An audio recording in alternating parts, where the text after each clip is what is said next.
কোন এক ইমাম সম্মেলনে কিংবা কোন এক সমাবেশের মধ্যে মাননীয় প্রধানমন্ত্রী সেখানে উপস্থিত ছিলেন। সেখানে উনি বলেছেন যে মাননীয় প্রধানমন্ত্রী, আপনি একজন জান্নাতি মানুষ। নাউজুবিল্লাহ। এরা হচ্ছে সরকারি জালেম।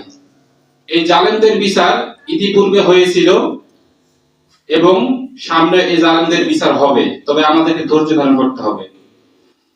আপনি যে মাননীয় প্রধানমন্ত্রীকে জান্নাতি মানুষ বলেছেন, আপনি জান্নাত পাবেন কিনা সেটাকে আপনি চিন্তা করেছেন? সেটার কোনো খবর নাই। আপনি অন্য ব্যক্তিকে জান্নাতি বলতেছেন। বললাম তো, যে যত বড় মিথ্যা কথা বলতে পারে সে তত বড় পদ পায়।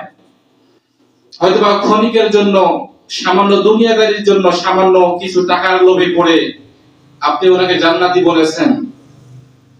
এটা বলতে পারেন এই ইতিহাস শুধু এই যুগের নয়, এটা সেই যুগের ইতিহাস। সেই যুগে নমরুদের মন্ত্রী টেগো হামান, সেও নমরুদের এরকম দালালি করেছিল।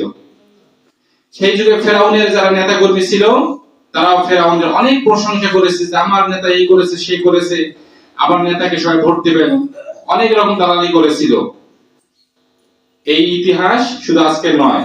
সুতরাং আজকেও যারা একজন সাধারণ নগণ্য, যার কোনো এই পৃথিবীর ময়দানে আল্লাহ তাআলার কাছে যার পরিমাণ অনুপরিমাণ কোনো দাম নাই, সেই ব্যক্তিকে যদি কোন এক আলেম, কোন এক জালেম তাকে যদি জান্নাতি মানুষ বলে, এগুলোকে মেনে নেওয়া যায়? কখনোই মেনে নেওয়া যায় না। এমনকি আল্লাহ রাসূল সাল্লাল্লাহু আলাইহি ওয়াসাল্লাম উনিও নিজেকে কখনো জান্নাতি মানুষ বলে দাবি করেন নাই। করেছেন? করেন নাই। তো আসলে এগুলো হচ্ছে আমাদের কর্মের ফলাফল। আমাদের মুসলমানদের মধ্যে একতা নাই, যার কারণে ওনারা আজকে এরকম ভাবে মুসলমানদের ডান কানের মধ্যে চেপে বসে সাহস পেয়েছে বামপন্থীরা। তবে চিন্তার কোনো কারণ নাই, সময়ের পরিবর্তন আসবেই।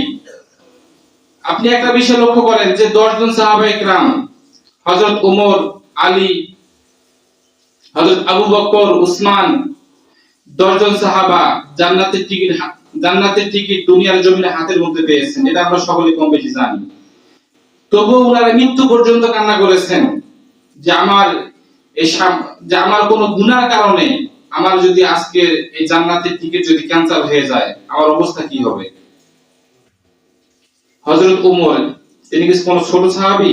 জি না, তিনি অনেক বড় মাপের সাহাবী, অনেক রাগী মানুষ ছিলেন, ইসলামের জন্য একজন বাঘ ছিলেন। তিনি যে রাস্তা দিয়ে যেতেন